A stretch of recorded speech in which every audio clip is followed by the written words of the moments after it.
business owner? Entrepreneur? Want to learn how online marketing can improve your business? Your questions. Our advice. This is Not a Real Job. Welcome to episode 70 of Not a Real Job, a podcast about how to turn your hobbies and skills into things that pay the bills. I am Joel Kelly, and I do marketing and social media stuff in Canada. I am Chris Van Patten, and I do very little in New York. But wow, Joel, that was a great intro. Nailed it. It got a little rhyme there. It was perfect. Yeah, let's go back and re-record every intro for the last 69 episodes. Well, I mean, I think the last one, the one that I did last week, was actually probably a little bit better. Was that Hobbies and Jobbies? That was Hobbies and Jobbies, yeah. I mean, slightly better. Slightly, yeah. I mean, It's all on a spectrum, and I think those two are definitely, let's say they're vying for first place, and everything else is the pits. Well, I would say that 69, 70 episodes in here, we are finally hitting our stride. It took a while. Yeah, and I mean, I think that's probably still a bit of an overstatement, unless our stride is just never going to be. It's a low bar. Good. Yeah, it's kind of a limping stride, but we've hit it. Yeah, we're there. And I'd say we're coasting. We certainly haven't improved over the last, let's say, 20 episodes. No. I mean, if anything, I think we've sort of plateaued. Perhaps is that fair? Yeah, but I mean, what do you call it when the plateau was always the ground? Sad. Yeah, I think we've plateaued in the sense like someone who takes one or two steps and then just kind of lays down. Yeah, that kind of sums up life. So yeah, I mean that's what are you drinking today? Great question. I am drinking apple cider. Ooh, yeah. It's not a hard cider. Okay, that was I guessed. No, it's just a plain old cold juice-like drink. Cold apple cider. Interesting. Yeah. Now, was this a local product? Did you make this yourself? Is this something you picked up from a local orchard?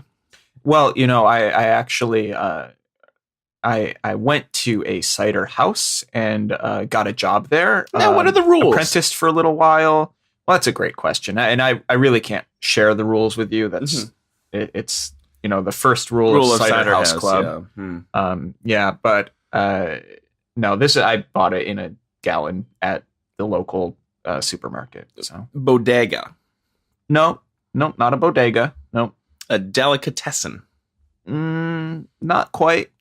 Getting closer. Well, my understanding of New York City is that it's all kind of local. Like every block, has a small local bodega or deli, and you go in there, and everybody knows each other's names. And supermarkets are something that people in, let's say, New Jersey would go to with their Costco's and their Walmarts. Well, I mean, the supermarkets you're going to see here are not, generally speaking, your name brand establishments. Oh, okay.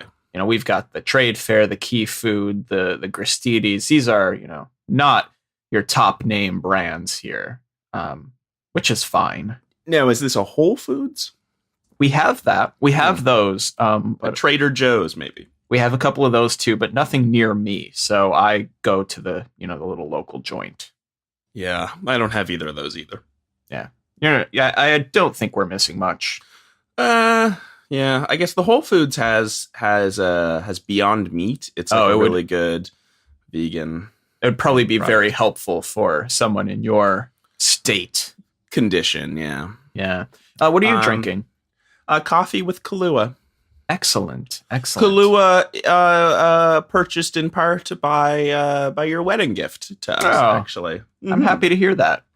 We bought some rum for rum and eggnog, so we can have some holiday drinks tonight when we set up our Christmas tree. And that was the other part that we bought with your gift. So thank you so much. Well, you are absolutely welcome. But also, what's the vegan eggnog situation? There's a few different kinds you can get. Whether you get like almond milk with it. how to say this? It's probably tastes like something that someone who's never had eggnog but may have, seen it in a movie or heard it described, and then went ahead and made a soy-based product about that. The similarities really stop around the name and the aroma, but the taste is not that close. But you put enough rum in it and doesn't make a difference. Yeah, you can stomach it. Yeah, exactly. It's not the kind of thing that I don't look forward to soy eggnog, coming to the grocery store like one might look forward to a regular dairy and an egg-based nog. Sure. So you would call this plant nog. Yep. That's you know what? That's exactly what we call it here. Or try this on for size. Okay.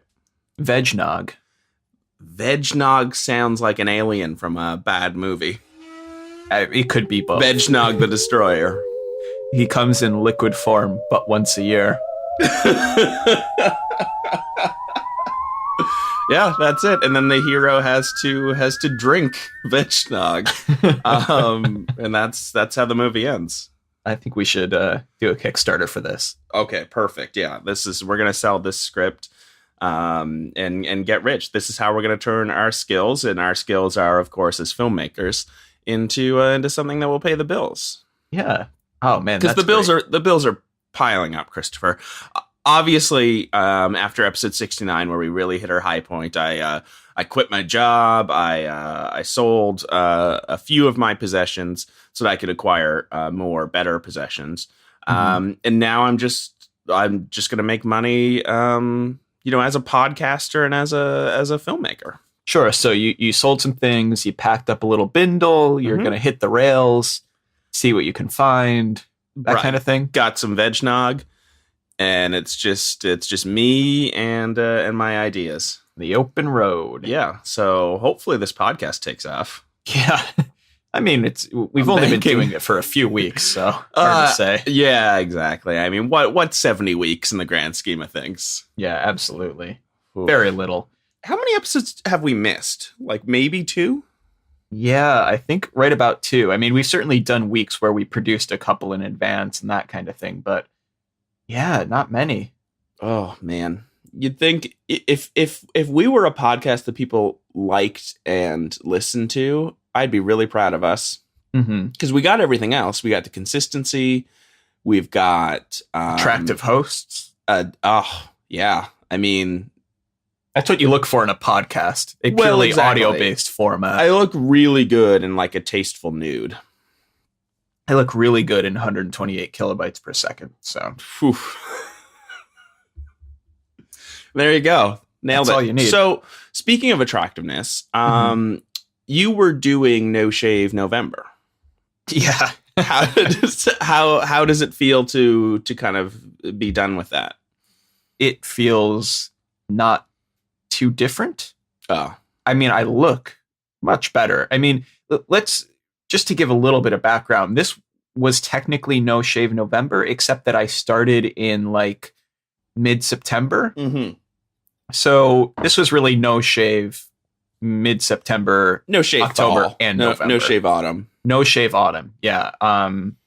So it had kind of gotten out of hand, and I'm happy to be slightly cleaner looking now, more respectable. How did you feel, let's say, members of the opposite sex felt about the face hair? Generally well received up until maybe the last week or two, really. Oh, that's good. Which I thought was completely fair and reasonable, because it did look pretty shitty.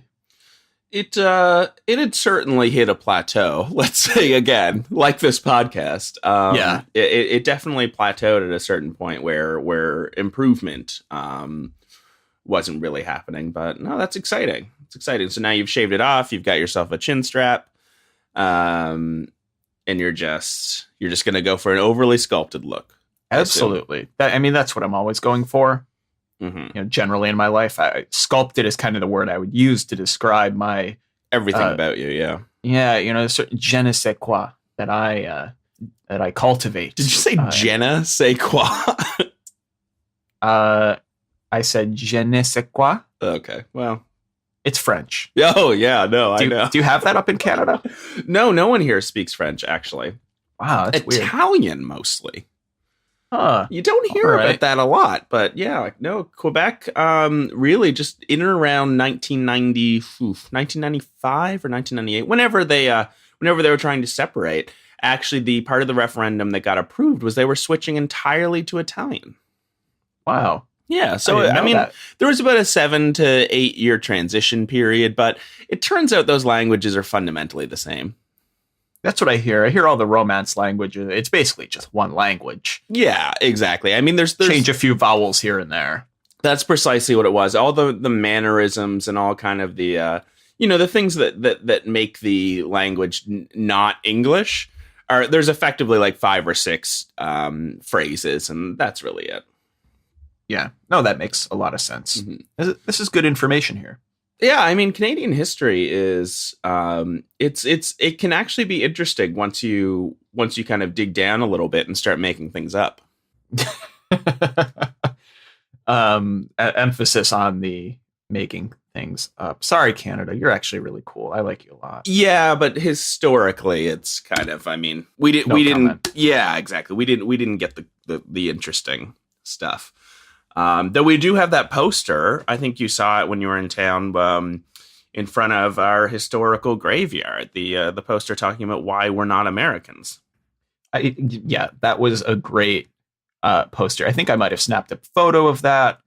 I mean, the answer to that was, we're not Americans because we're lame, I believe is the direct quote of what it said. I think it just kind of rambled on for a while and then just ended. Yeah, I don't think there was an answer. I think it was more hypothetical. Like, why aren't we Americans? Anyway, have a good day. I think maybe we should be. Maybe, honestly, food for thought. I mean, you guys have a whole situation down there right now that I think we're all really proud of. And I think it's pretty exciting, an opportunity. Maybe now's our chance to kind of, join America, see if we can get a bunch of our citizens shot by police officers. Wow, boy. And moving right along. Yeah. Do we have anything relevant to talk about? I don't think so. I mean, should we just go right into like gear recommendations? Just skip right to the end. Gotta wrap it up. I mean, how are you doing? I am alive, and I'm drinking apple cider. No, I mean, I'm okay. It's been an interesting couple of weeks. I think I might have mentioned last week that I'm sort of, maybe I didn't mention this, I don't remember, but I'm kind of going on a little bit of a hiatus with my business. Not really, stopping work, but sort of giving myself a little bit of time to shift things around, sort of figure out what I want to do next for Van Patten Media, what side projects I want to work on, that kind of thing. And it's actually been a lot harder to get into this than I really thought it would be. So I had sort of planned to take all of December off. It's been difficult to not work. Yeah. I mean, I'd sort of planned to take all of December off, and now we're a week, I think exactly a week as of today, into December, and I'm still doing work. Ah, I see.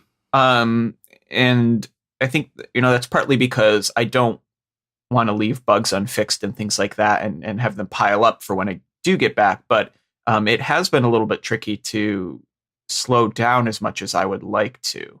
So I don't know what the takeaway there is, but yeah, I mean, it's really just been a question of figuring out what I want to work on next. And I am sort of excited. I think we talked about this last week. The branding of this show is going to change. And I've started to do a little bit of preliminary thinking about the new website design, how that's all going to look.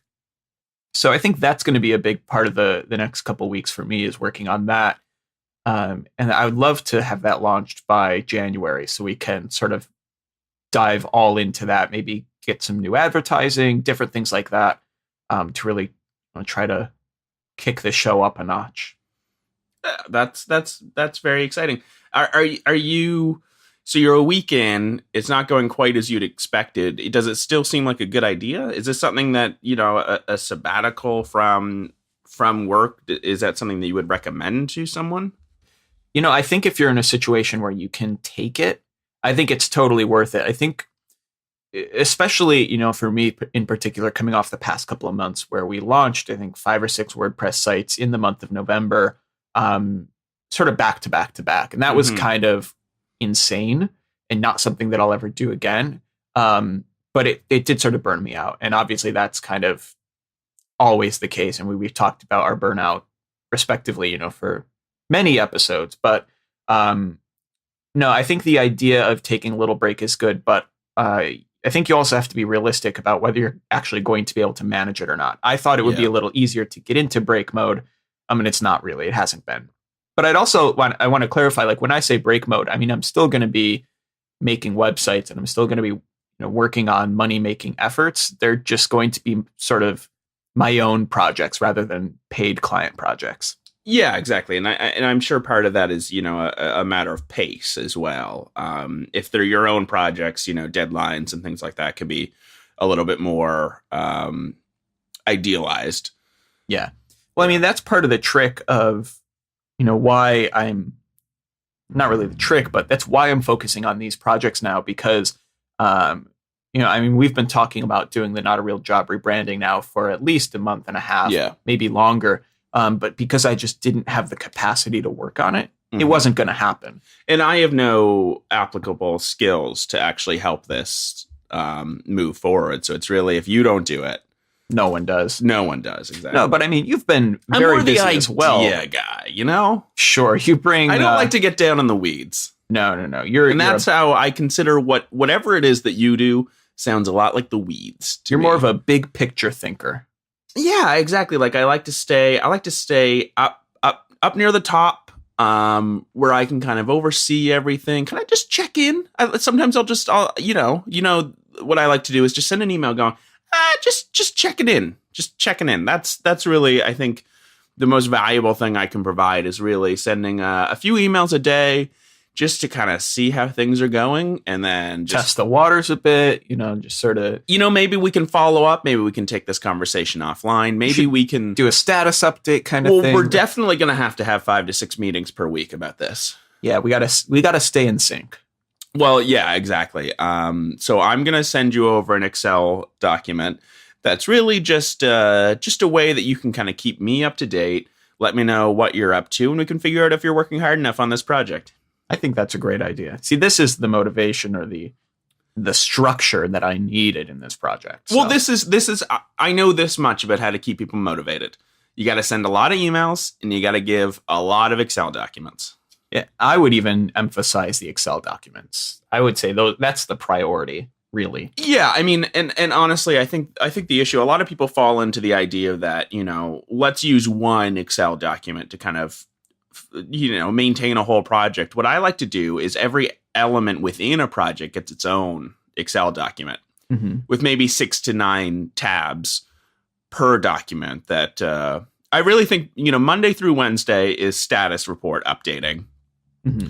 Thursday and Friday, whatever it is you do when I'm not checking in, I'll give you Thursday, Friday to try to move things forward so that by Monday, you've got some new status updates. But that requires Saturday, Sunday work as well, which I think, we usually can go unsaid. Like, obviously, you're going to have to burn the midnight sorry, oil. Chris, you're going to have to miss church this week. Like, come on, you're fine. Jesus Christ. Creatives. I know. You say that, but today is actually going to be a work day for me, so. Did you go to church today? No, I did not, because I have work to do. Well, it's a work day. Yeah, it's a work day for me too. But actually, speaking of status reports, I do have some things I'd like to talk about now that we're 20 minutes in. Sure. We can probably cut out the first 16 minutes. Cut out the first 20 minutes. The first 20 minutes. Let's start right here. Welcome to episode 70 of Not a Real Job. Where we turn your skills into things that pay the bills. And hobbies into jobbies. Absolutely.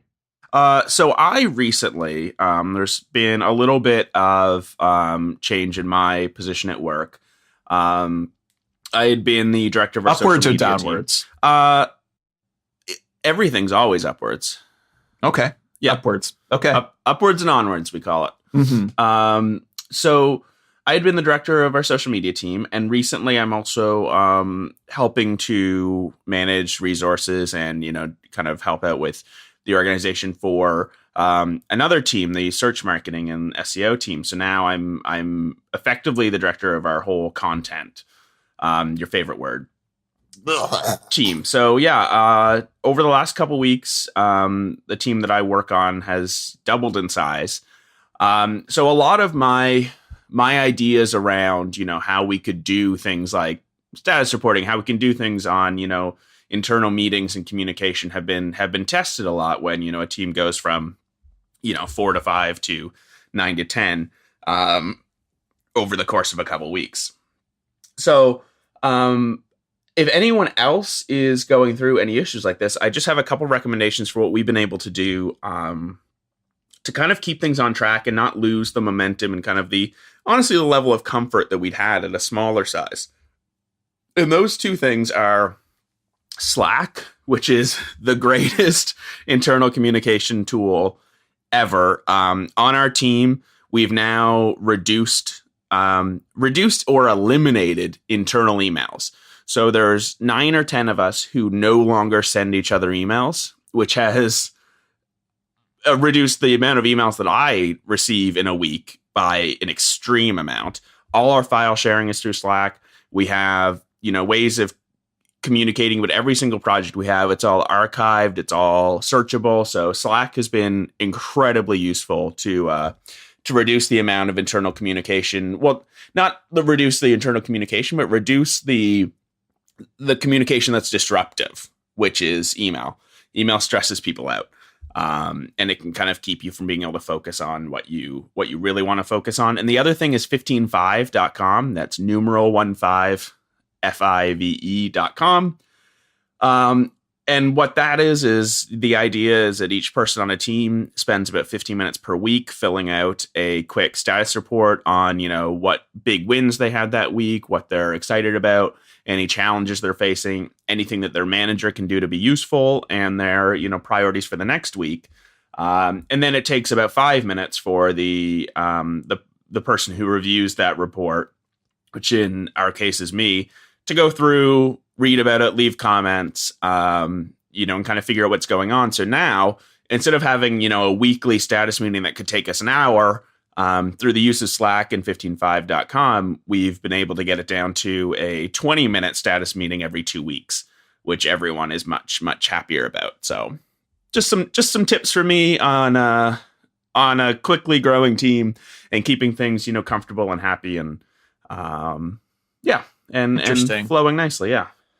It's always interesting for me to hear people who sort of love Slack or HipChat, those kinds of things. And really the pain point that I hear all the time, which you just addressed, is getting off of email. But it's very interesting because I'm somebody who loves email. And I spend most of my day in email happily. I know there are a lot of people who do not like email and try to avoid it as much as possible, but I'm a big time emailer. I love it. So I don't know, I don't have really a takeaway point, but it's just interesting to hear that, the majority of people hate email, and I'm someone who randomly just loves everything about it. I don't know. Right. And I think that's fine. And email is certainly better than, having to call someone all the time, or, an email is good, especially if you're using like Google Apps or something for searchability and being able to keep things organized. But within a team, especially at an agency, there's a ton of internal communication that's kind of necessary to keep people up to date on what's going on with certain projects. There's a ton of file sharing as well. And you can use Dropbox, you can use other systems like that. But what ends up becoming the easiest thing to do, because again, if you're using Google Apps or another service where you can send big attachments, is, people are sending Excel documents, people are sending PowerPoint files, people are sending PDFs, people are sending JPEGs, all through email all the time during the day, and keeping up with the latest versions, and honestly keeping your inbox maintainable. If you're getting, 50 emails per day at least from just your internal team, that can overwhelm, let's say, the emails you're getting from clients, or the emails you're getting from suppliers, or the emails you're getting from outside your team that are important. Slack is able to put everything related to your internal team in one place, so that your email becomes, a little bit more reserved for things that are slightly higher priority. I mean, I think for me, what it comes down to is that now we use an internal chat tool. We have HipChat, but we don't use it very much. And I think that's because for me, for the type of business, and I think, again, this is why I think you have to have these conversations with yourself or with your team to try to figure out what is right for you. But I think for me, a tool like Slack or HipChat are really great for having synchronous conversations. Like, I mean, they're chat apps. For me, an email is more of an asynchronous thing. So somebody can send me an email and I don't have to act on it for a day or two necessarily. I think with a chat app, there's a little bit of pressure to have that instant conversation, which I think works really great for a team that is maybe working the same set of hours, a team who is sort of in one place and is going to benefit from that level of communication. But for me, I sort of prioritize for myself and my business having flexibility in when I respond to things and how I respond to things. And email gives me a little bit of breathing room in that sense. Now, that's obviously not going to be right for everybody, but for me, that's what I prioritize. So that's I think why I don't really I understand it, but I don't appreciate the chat tools in the same way that, larger teams might. Right. And I get what you're saying there. I would say, and I had the same fear. But what it's turned into is, say, on the asynchronous side, you open up your email at a various time throughout the day. And let's say you've got 50 new emails. They all, feel at that immediate second that they're the same priority. So you've got to go through and pick, are you starting at the bottom? Are you starting at the top? You're going to scan through all the subject lines. You're going to scan through where these are from to help prioritize which is the first one you open.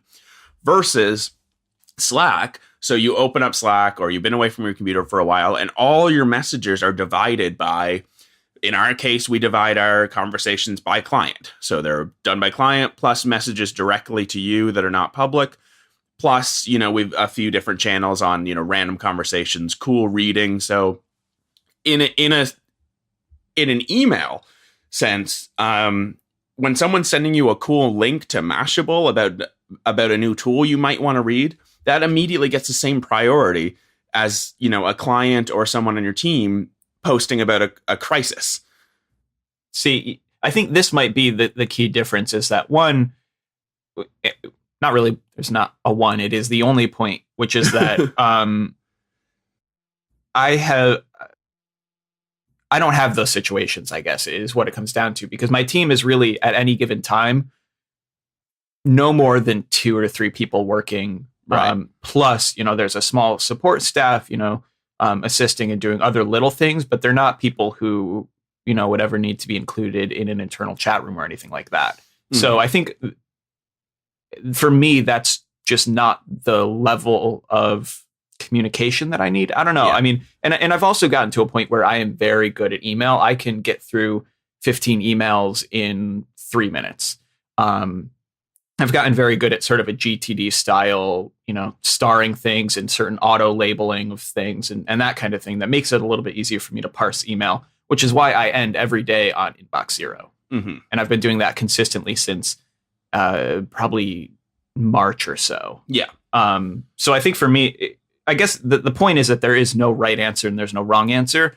And I think, again, we say this all the time, but it comes down to what you are trying to accomplish. It comes down to what you're trying to do. I think you need to, as you said that you did, like whenever you hear someone saying like, this is the email killer, or this is the way you need to do things, take that with a grain of salt. Maybe it will be the way that works, but don't feel like just because we're saying that this is how we do things, that's how you should do things. That's not the case at all. Oh, right, exactly. And you're in a position where you hear this as an email killer and go, well, that doesn't make my life any better because I like email and I'm effective with email. Yeah, exactly. But for you, you don't like email, or not saying you're not effective, but yeah, for me and my team, email had just become overwhelming, and it certainly it got to the point where I knew there was a problem when, emails are just going unanswered, whether those are emails from clients or whether those are emails from me or another person on the team. You can get the sense that for my team, and at least, some people on the team, email had become a significant challenge. So Slack is a way for us to kind of reduce the amount of internal email to, frankly, close to zero. Of course, there's other people in the company who still email back and forth. But for us, on our team, where the majority of internal email came from, we're able to move that into a place where it's easy to prioritize and easy to categorize what conversations were about. I mean, we had, we're emailing, plus we've got a bunch of different GChat windows open, plus we've got, clients sending emails and, and meetings and everything like that. Slack was able to take, okay, for everyone on our team, it's out of your inbox now. So it's much easier to hit inbox zero. It's much easier to keep things organized. So I would say, yeah, if you're in a position where you're finding email to be a challenge, then I would definitely look into Slack. And what amazed me was how fast, like I've never been part of a tool or software rollout that people gravitated to and started using so quickly. We made the transition to Slack really over the course of a couple days. It was within a work week that we had moved all our conversations over to Slack because people just found it so much more useful. Especially, having the starting off with a channel just for random, links and conversations and BuzzFeed quizzes and stuff like that, giving people a place to move their non-work related conversations helped as well. Now, do you call this room in your Slack setup? Do you call it, and if not, I think you should, okay, the water cooler? No, we don't, but perhaps we should. We don't have a lot of conversations around our water cooler. Do you have a water cooler? We do, absolutely. Okay. We do have one, but I guess it's really close to the bathroom. So if you're hanging around the water cooler, you're really hanging around the bathroom. Sure. Which is not nearly as attractive. No, it's not. It's not really quite as fun. And also our water cooler is really in the hallway. So it's not like it's not like a kitchen. We don't have a kitchen up on our floor. And honestly, the kitchen on the floor below us is too small to really facilitate the old chit chat. Mm-hmm. But Slack happen. Yeah, we have a channel called Random. Channel and that will be called Water Cooler. That will be called Water. I'll change that right now. Perfect. And let everyone know that they need to email you about it. Awesome. You're going to get a lot more email. I'll take it. Excellent. All right. This has been our show. It's been, look at us. We talked about something that was actually maybe, possibly, potentially, probably not useful to people. Part of me thinks we should have started with that. We should probably plan these episodes in advance at some point. Yeah, I guess, we have outlines for all our shows. The problem is, here's the problem that I've identified, Chris. Mm-hmm. We don't look at or put anything into our show outlines before. Joel, starts. Maybe we should have a weekly Excel file that we send to each other to put show ideas into. I think, I don't want to make this more complicated, but what I was thinking is that we each prepare our own Excel files. Mm-hmm. And then we exchange them. Mm-hmm. And then we individually compile a new combined Excel sheet. And then we exchange that to make sure that we both combine the same things. And then I think we have to have like a 25-minute sync up meeting to just kind of make sure that we're on the same page. And then we can record the show. Yeah. We should probably have a phone call. So do you mind setting up like a go-to meeting? Yeah, sure. I'll put out a Google Calendar reminder. We'll get the whole thing going. I use Outlook, actually. Are you able to send me like an Outlook invite? Yeah, I think so. I'll see what I can do. I'll see what I can. Because I use a Windows PC for all my calendar related issues because I really like the look and feel of. Now, which Microsoft. Outlook is this? That might play a factor.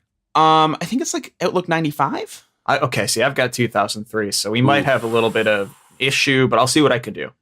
Yeah, I think they probably changed. Yeah, because you're probably running off of a .ics or .ici or whatever that is file. I'm pretty sure Windows 95, it was all just plain text. Actually, I think it was all managed with doc files. Oh, .doc before the .docx. Yeah. Well, let's schedule another meeting. To discuss our meetings. Perfect. Anyway, gear picks. Take it away. I'm trying to think. Did I talk about my Happy Light compact energy lamp before? You sure did. Okay. That was what I was going to talk about. So why don't you go first? Sure. Well, I'll actually drop in here to say, to explain the gear picks for those of you who are new to the show, which is probably none of you. But that's okay. The gear picks are products that we like that we've recently bought on Amazon.com. And we... Amazon.ca. Sure, that as well. Amazon.co.uk. We put these gear picks on our website. So if this is a product that you are interested in trying out, you can go to our website, click the link, buy it, and then we get a small percentage of that, which helps us make the show. So I'm putting in this week. I don't think I've talked about this before, but if I have, I'm sorry. The Fujitsu ScanSnap S1100 mobile scanner. This thing is tiny. It's about the size of a paper towel roll. And you can scan documents. It will go through and do the OCR, which lets you search inside the PDFs. And I love it. I use it to do receipt scanning. Now, did you know that in Canada we call it toweled paper? Did you really? Yep. That's interesting. I've never heard that before. No, it's true though. Now, what do you have? What's your plural? Because for us, it's paper's towel. Oh no, it's towel. It's toweled papers. Yeah, no, it's toweled papers. Okay, not nearly as good. But no, paper's towel. Oh, motor's boat. Anyway, what are you putting in? I'm putting in the Winsome Wood bar cart, the espresso finish. So just about a year ago, we moved. My team moved upstairs. So we got kind of new offices, and I had my own office, which is frankly this is something interesting to complain about. It's really too big, and I really should have another person in my office, and that'll probably happen soon enough as the team expands. But I really needed to just, fill the space. So I got myself a bar cart for my office, all Madmen style, or Mads Men. And I got a bar cart to put alcohol on in my office. So this Winsome Wood bar cart, it was fairly easy to assemble. It feels quite sturdy. It's got a mirror finish on top. It's got a wine rack. Wow. It's pretty cool. So I recommend it. It's less than $200 in Canada, so it's probably like $8 to $9 in the United States of America. $132. Holy crap. Well, look at you go. And it's eligible for Prime, at least in Canada. It is here too. Excellent. So, get it tomorrow. Perfect. Set it up. I'll buy 3. Excellent. You should probably do that. I don't think they stack, but they would probably go side by side quite well. Awesome. I love it. All right. Nice. Cool. Well, that's our stupid show. What do we have to say? It's a stupid show. I hate this show. It's a good show. Everyone listen to the Flophouse instead of this show. It's a great podcast. Sure. About bad movies. Well, if you do like our show, if you do think we're not terrible, then you can share the show with your friends. And you can do that really easily by going to our YouTube page, youtube.com/Nargcast. And you can find old episodes there. It's very easy to link to certain segments of the show. So if you know someone drowning in email, you can just go over to YouTube, click on the email segment link, and then share that with your friends very easily. You wouldn't start at the beginning of this episode? Well, I'm just saying if that's a specific concern, email is an issue. I think the lead up we did really gave the necessary context. Really punched it up a bit? Yeah. All right. Well, then you can do that too. You can start from the beginning. You can start from anywhere you like. But it's a really easy way to share the show. You can also find us on Twitter and Facebook, facebook.com/notarealjob, twitter.com/Nargcast. And then we are also on Twitter ourselves, at Chris Van Patten, at Joel Kelly. And those links, of course, are on notarealjob.com. And finally, please give us a shout on iTunes if you like the show. It really it warms the cockles of our hearts to see people talking about us on iTunes. You can do that at notarealjob.com/iTunes. It will redirect you to the iTunes store. I believe if you're on an iPhone or iPad or on a Mac, I don't know how it works on Windows, but you can, of course, just open up iTunes, search the store, find us, and go from there.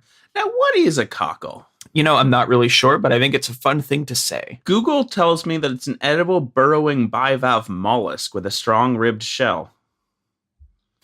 Interesting. I'll take it. So how does that... Okay, hold on, everyone. Sorry, this is important. Cockle of heart. What does that mean? Warm the cockles of someone's heart. Apparently cockles look like hearts. Interesting.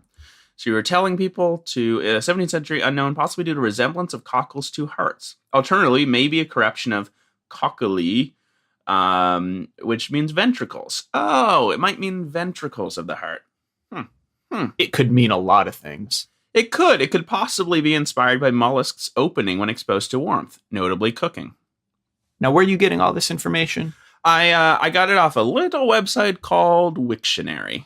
Wiktionary. I think I've heard of that. Yep. It's a little website called cockles.com. Don't go there. I don't know what that is. All right. Well, that was a dumb show. But thanks everyone for listening. I love you all. And if you do listen to the show, maybe just say hi on Twitter. We'd really appreciate it. We'd really like to just know that you're out there and that you love us and that you're deeply, deeply physically attracted to us. That's, I think, the key takeaway here. It's literally all that matters to me is that people think I'm pretty. No comment. Anyway, thanks for listening, and we will talk to you next week with episode 71. We got to do some holiday episode planning at some point. Oh, man, we on that Christmas creep. All right. Bye, everybody. Merry Christmas. Bye.